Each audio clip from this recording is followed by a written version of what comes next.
possible. L'image est parfaite, mais le son est vraiment pourri, quoi. On n'entend rien. On a un problème de micro. Je ne sais pas ce qu'il faut faire. Soit on laisse tomber, soit on y retourne. Je crois qu'on y retourne.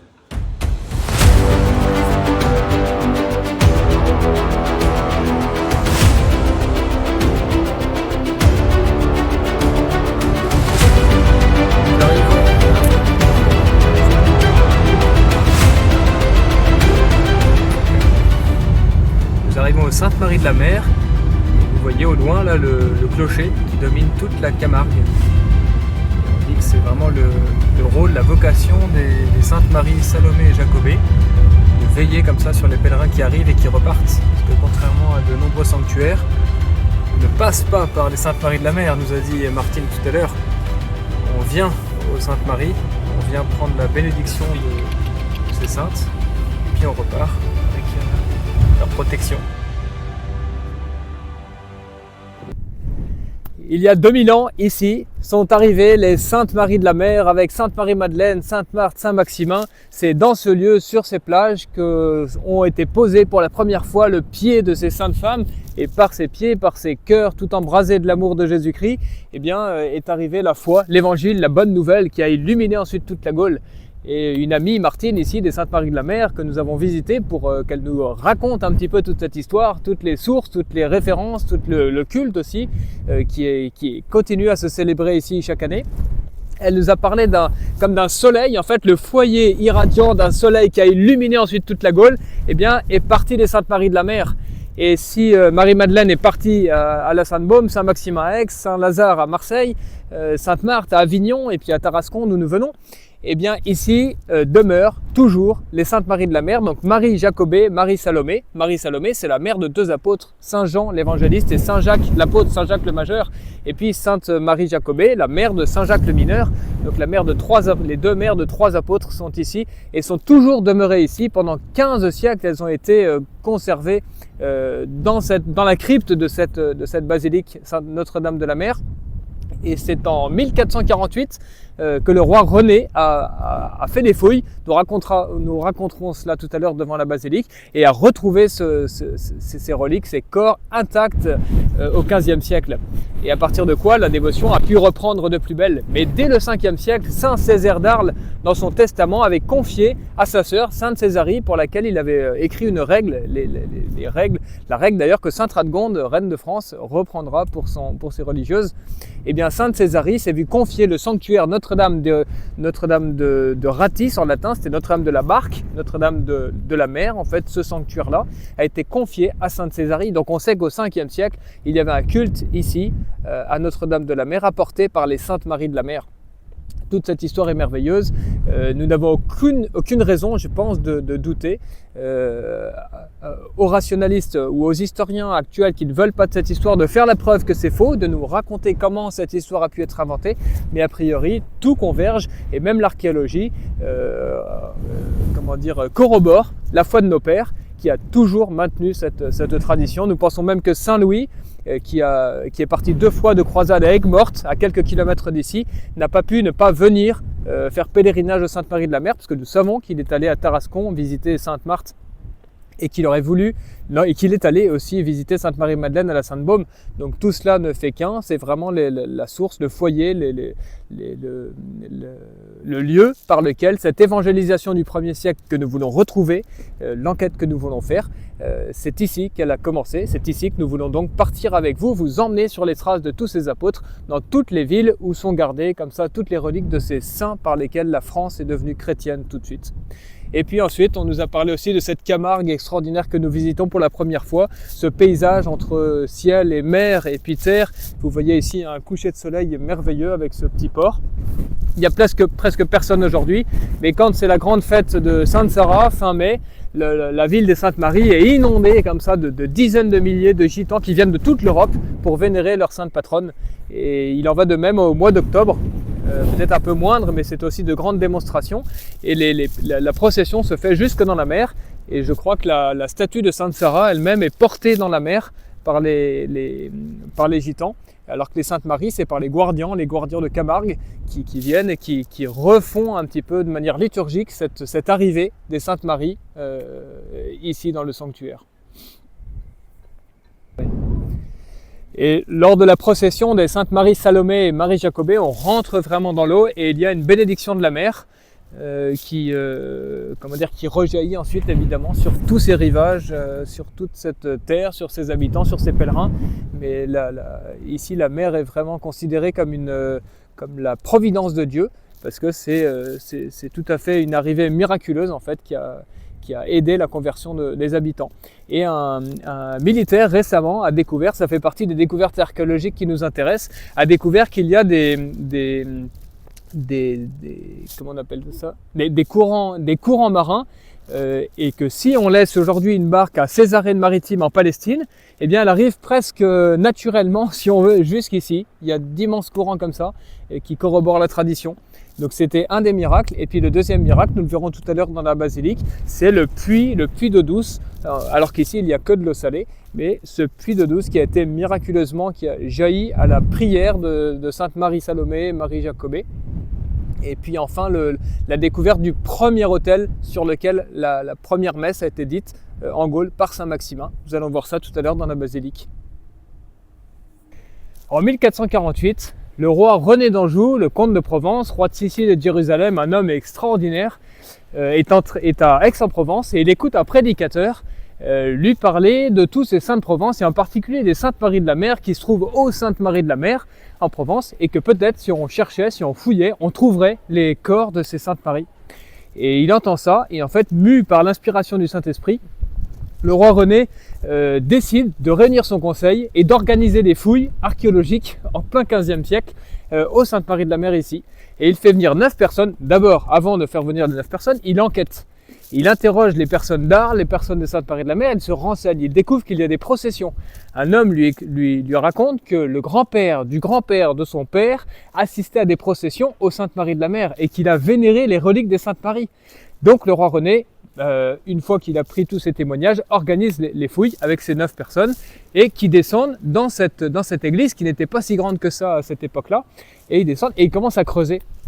Et on sait très bien comment ça s'est passé puisqu'il y a un procès verbal, le fac-similé se trouve dans la basilique et dans le procès verbal se trouve consigné le témoignage de ces 9 personnes après avoir creusé et qui racontent chacun indépendamment ce qu'ils ont vu, ce qu'ils ont senti, ce qu'ils ont trouvé en creusant. Et en particulier, dans tous les témoignages, il est question d'odeurs merveilleuses au moment où ils vont tomber sur le premier squelette, un squelette dont les pieds se trouvent sous le maître-autel de la basilique, est-ouest, et un squelette qui est entier, le corps entier, et tout le monde s'écrie, c'est le cri de la foi à cette époque-là, c'est Marie Salomé. Et ensuite, quelques heures plus tard, il tombe sur un autre squelette à 1 mètre à peu près exactement parallèle. C'est Marie Jacobée. Et je crois qu'il y avait des parchemins ou des plaques de marbre avec marqué le nom de ces saintes. Et puis, donc, à ce moment-là, on décide de créer une basilique beaucoup plus importante, puisque les pèlerins affluent en apprenant la découverte de ces corps. Et en continuant à faire des fouilles, on tombe sur un 3e corps, figurez-vous, mais qui se trouve perpendiculaire nord-sud. Et c'est tout à fait extraordinaire parce qu'ils vont tomber sur le corps de celle qui va devenir Sainte Sarah, qui est très, très connue, très, très, très vénérée par les gitans. Et pourquoi ce corps mis en travers? Eh bien, c'était l'habitude, figurez-vous, des esclaves de dormir sur le limen des chambres de leur maître, de leur maîtresse en l'occurrence. Et donc Sainte Sarah, qui était comme une domestique, on voit ça dans un document particulier de Marie Salomé, eh bien, même dans la mort, a continué à servir ses maîtresses et à se considérer comme une esclave. Donc c'est magnifique, c'est merveilleux d'humilité de cette Sainte Sarah. Et si vous venez aux Saintes Maries de la Mer, vous descendrez sous le niveau de la basilique actuelle. Eh bien, on descend et là on vénère Sainte Sarah. Mais c'est dans cette crypte actuelle en fait qu'ont été découverts tous ces squelettes. Et c'est après le roi René qui a fait cette crypte et puis cet autel qui surplombe dessus. Mais en descendant surtout dans cette basilique, ce qu'on découvre qui est merveilleux en fait, c'est qu'on descend 3 marches, on arrive dans cette nef, on lève un petit peu les yeux et là on trouve une petite chambre, une sorte d'oculus un peu, et le tombeau, enfin là, une sorte de grosse caisse, un sarcophage en fait, des Saintes Maries se trouve tout là-haut, peut-être à 10 mètres au-dessus du sol, dans le clocher, et ce sont les Saintes Maries qui veillent du coup sur toute la Camargue, puisque la Camargue est toute plate, et ce clocher se voit à des kilomètres à la ronde. Et Martine nous disait que c'était comme un peu celles qui veillaient sur la Camargue, les saintes patronnes, non seulement d'ici, mais de tous les pèlerins de toute la Provence, et qui n'ont jamais bougé de ce lieu. Tandis que toutes les saintes, tous les apôtres ont circulé dans tous les sens. Et elles se sont fixées ici pour plus jamais bouger. Et puis dans les fouilles archéologiques organisées par le roi René, et dans ces 9 témoignages, il y en a un qui raconte comment, à un moment, il a mis un coup de pioche à un endroit et malencontreusement il est tombé sur l'autel pétri de terre tel que la tradition le mentionnait, avec de la terre, avec des ossements, avec du charbon même, avec ces différentes choses, et qui était considéré par la tradition orale comme le premier autel sur lequel Saint Maximin avait célébré la messe. Or, les premiers chrétiens ne célébraient jamais la messe que sur des reliques. Donc ces ossements qui ont été retrouvés dans ces débris, cette terre qui vient peut-être du mont Calvaire par exemple, serait peut-être une sorte d'assemblage en fait de différentes reliques qui auraient été apportées de Palestine, et on pourrait faire des analyses de débris qui existent encore dans le presbytère, que Martine nous a dit avoir des photos de ce premier autel de France. Imaginez, donc peut-être préparer les esprits, peut-être prier pour ça, pour qu'on puisse faire des analyses qui corroborent une fois de plus la foi de nos pères. Et enfin, dans cette basilique, nous trouvons en plein milieu de la nef, juste sur le côté, un puits avec de l'eau qui affleure et qui conserve le souvenir de ce miracle des Saintes Maries qui ont fait jaillir cette eau douce, exactement comme nous avons trouvé à Soulac dans le Médoc avec la prière de Sainte Véronique, qui a également fait ce miracle de puits d'eau douce, et qui sert encore aujourd'hui pour les baptêmes et puis même pour les pèlerins qui le demandent, et qui fait beaucoup de miracles de guérison pour les maladies spirituelles et corporelles. Voilà, je vous propose de rentrer maintenant dans cette basilique pour découvrir encore tant de petits trésors de cette dévotion de la foi de nos pères.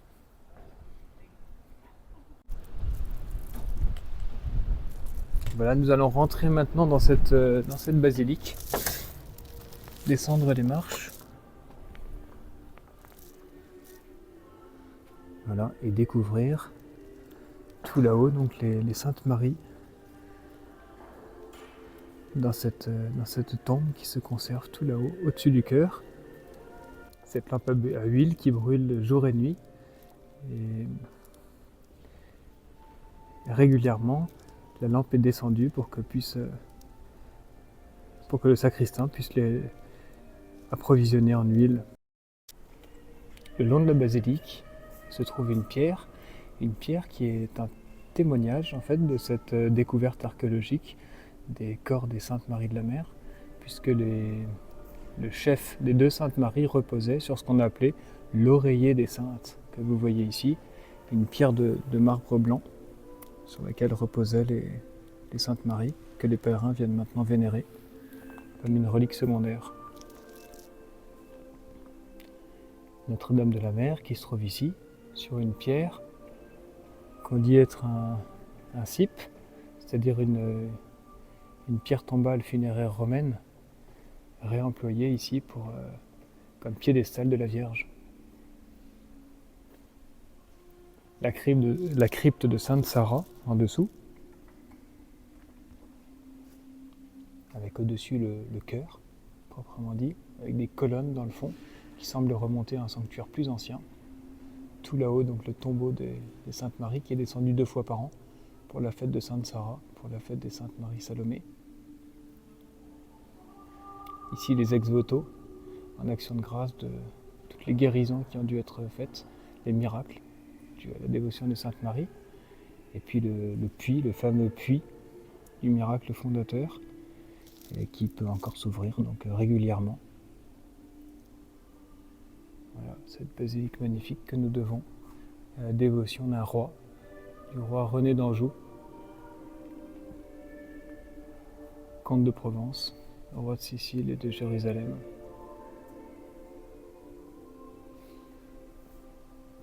Grâce à qui les Saintes Maries de la Mer ont été retrouvées. Voici l'autel des Saintes Maries, dont la barque est portée en procession chaque année, le 22 octobre, pour leur fête, à travers tout le village et jusque dans la mer par les guardians. Les ex-voto témoignent de la dévotion, de la guérison, des miracles des Saintes Maries. Dessus on trouve une sainte femme, peut-être Sainte Marie-Madeleine ou Sainte Marthe ou les Saintes Maries.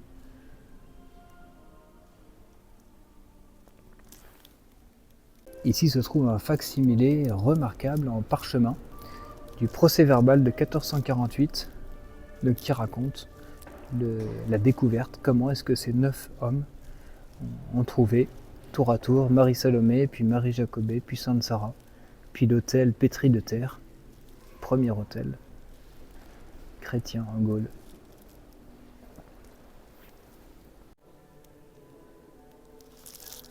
Les colonnes du sanctuaire semblent provenir d'un temple plus ancien, une colonne même corinthienne, vous voyez, avec ses petits stries, ses chapiteaux. C'est peut-être du réemploi d'une église plus ancienne.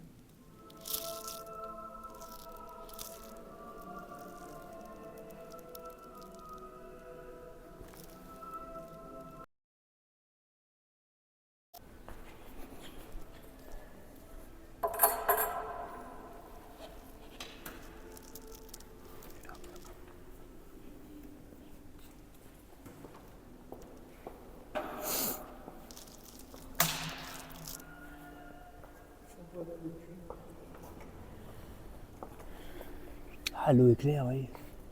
Elle est tiède en plus parce qu'il y a le spot qui la chauffe. Salve Regina, Mater misericordiae, vita dulcedum, et spes nostra salve. A te clamamus, exules filii Eve, a te suspiramus, gementes et flentes, in ac lacrimarum vale. Ea virgo advocata nostra, illos tuos misericordes oculos, ad nos converte. Et Ievisum benedictum fructum ventris tui, nobis post hoc exilium ostende. O clemens, o pia, o